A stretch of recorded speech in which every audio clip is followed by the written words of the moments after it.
В този епизод съм решила да ви покажа новата си кукла Клео Денило, която ми е нова.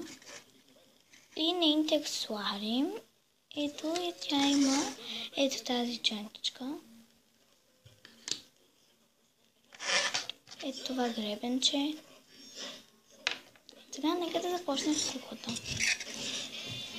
Както виждате, ето тя има един гримна рибка. Ето тук. Ето тук има кристалче. Тъмно червило. Ето тук има лъбици. Нейните очи са зелени и сини. Има ето тук една гримичка.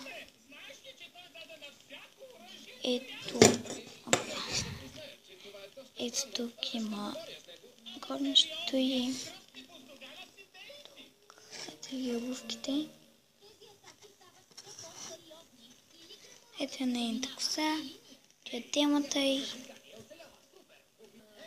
Ето това, където тя се държи нейното телефонче. Ето го нейното телефонче.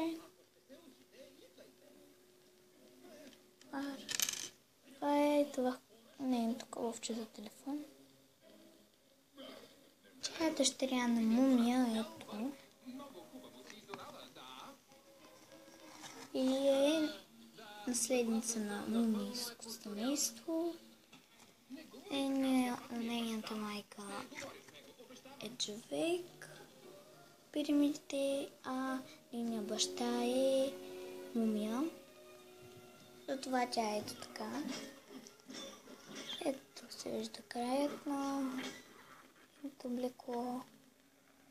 И това беше. Чакайте другия клип с новата им кукла Monster High. Това беше за сега. Чао!